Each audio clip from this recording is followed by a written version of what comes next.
Good morning mga ka-income, magandang araw muli sa inyong lahat. Ngayon, ika-challenge ko ulit ang sarili ko na kailangan kong kumita ng pera sa buong maghapon na ito. Gamit lamang itong karton. Alam ko na iniisip ng iba na magkakapera agad ako kapag binenta ko agad itong karton. Pero wala naman tayong masyadong maraming karton. Kaya itong karton na to, gagamitin natin para pantakip ng motor. Parang ganito. Kaya minsan mga ka-income, nagtataka ako kapag mainit ang panahon, tapos yung motor nila nakabilad. Di ba pag aalis na? Di ko alam kung ano yung connection ng pagpukpok eh. Pero pag sinakyan mo, hindi naman eh. Wala, mainit pa rin naman eh. Ano kaya ibig sabihin no? Kaya susolusyonan natin yan. So ano pa yung hinihintay natin? Tara na!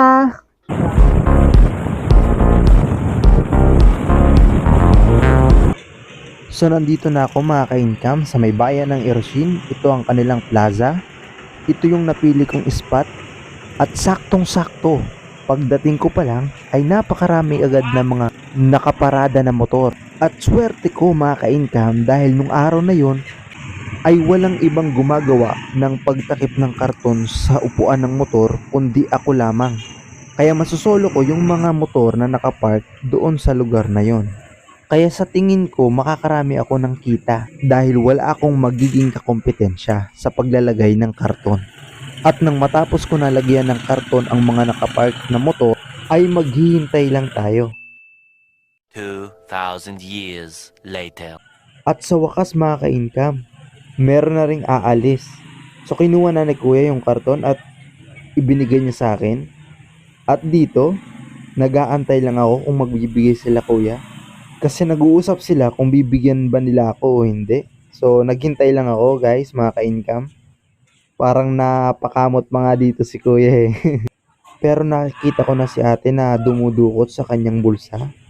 At yun, ibinigay niya na kay kuya ang barya. At syempre, ibinigay niya rin ito sa akin.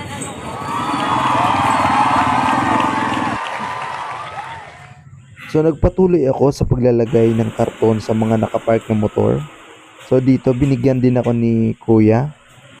At naglagay din ako mga ka-income dito sa may JNF. Dahil nakita ko marami ding mga nakapark na mga motor ang mga customer dito. At maya maya, aalis na si kuya. Kaya binigyan niya na ako ng pera at tinanong niya kung pwede daw siya kumanan kasi baka makadaan siya sa one way.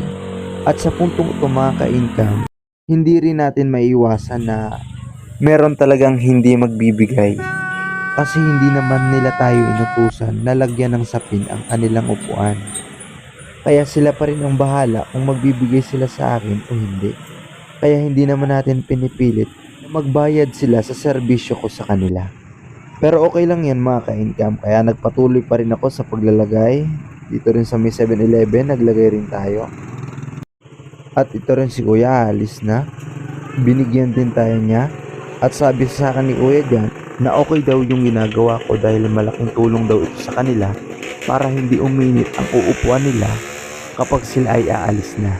So yun mga ka-income, nakita nyo, inabot sa akin yung bayad. No?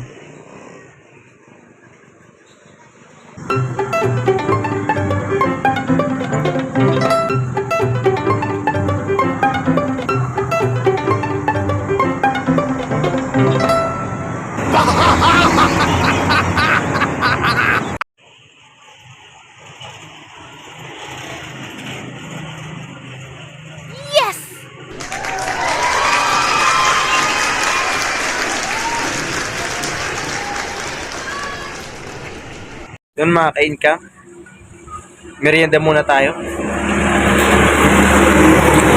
Kasama natin ang aking misis, yan o.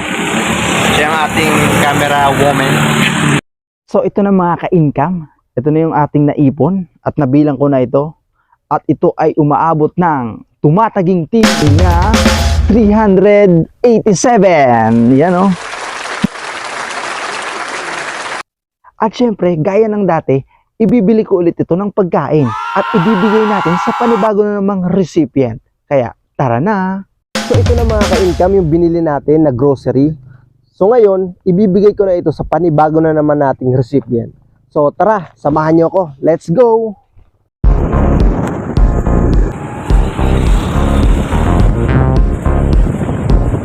Salamat. Salamat sa Diyos.